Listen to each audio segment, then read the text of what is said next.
ಶ್ರೀಯುತರಾದ ಅನಿಲ್ ಕುಮಾರ್ ಅವರ ಮನೆಯ ಬೀದಿಯಲ್ಲೇನೆ ವಾಸವಾಗಿದ್ದೇನೆ. ಒಂದು ದೃಷ್ಟಿಯಿಂದ ಅಥವಾ ಈ ದೃಷ್ಟಿಯಿಂದ ನಿಮ್ಮೆಲ್ಲರಿಗಿಂತ ನಾನು ಸರಿಗೆ ಹೆಚ್ಚು ಹತ್ತಿರವಾಗಿದ್ದೇನೆ. ನಿಜವಾಗಿಯೂ ಬಸವಣ್ಣನವರನ್ನ ಕುರಿತ ಈ ಚಿತ್ರವನ್ನು ನೋಡಿದಾಗ ನನಗೆ ನಿಜವಾಗಿಯೂ ತುಂಬ ಖುಷಿಯಾಗಿದೆ.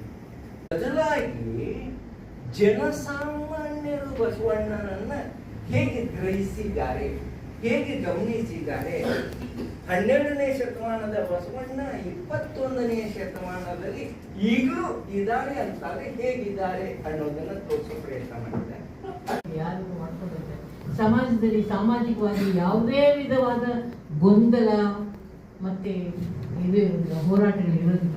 ನಾವು ಮಾಡ್ತಾ ಇಲ್ಲ. ಆಮೇಲೆ ಅವರ ನನಗೊಂದು ವಚನ ತುಂಬ ಹೃದಯ ಮುಟ್ಟಿರೋದು ಅಂತಂದ್ರೆ,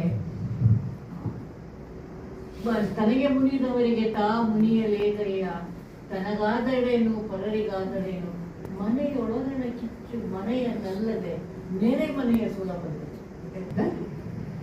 ಎಲ್ಲರಿಗೂ ನಮಸ್ಕಾರ. ನನ್ನ ಹೆಸರು. ತುಂಬ ಖುಷಿ ಆಯಿತು.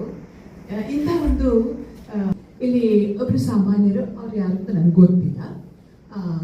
ಅವ್ರು ಹೇಳಿದರು ಏನಂತಂದರೆ, ಪೂರ್ವದ ಚಾಲುಕ್ಯರನ್ನ ವೆಂಗಿ ಚಾಲುಕ್ಯರು, ಪಾಶ್ಚಿಮಾತ್ಯದ ಚಾಲುಕ್ಯರನ್ನ ಅಲ್ಲ, ಪೂರ್ವ ಕರೆಕ್ಟು, ಇದು ಪಾಶ್ಚಿಮಾತ್ಯ ಅಂತಂದ್ರೆ ವೆಸ್ಟರ್ನ್ ಚಾಲುಕ್ಯಸ್ ಅಂತ ಹೇಳಿದ್ರು.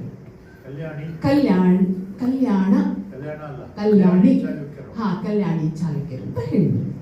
ಇದು ನನ್ನ ಮರುಚಿಂತನೆಗೆ ಒಳಪಡಿಸಿದೆ. ಯಾಕೆ ಅಂತಂದ್ರೆ, ಬಾದಾಮಿ ಚಾಲುಕ್ಯರ ನಂತರ ಪೂರ್ವದಲ್ಲಿ ಅಂದ್ರೆ 2ನೇ ಪುಲಕೇಶಿ ಸಹೋದರನೇ ವಿಷ್ಣುವರ್ಧನ, ಅವನನ್ನು ನೇಮಕ ಮಾಡಲಾಗಿತ್ತು. ಅವನು ಆ ಪ್ರದೇಶವನ್ನು presidential address, and it created an awareness. It creates an awareness in anybody who is not even aware of Basavanna. So it's therefore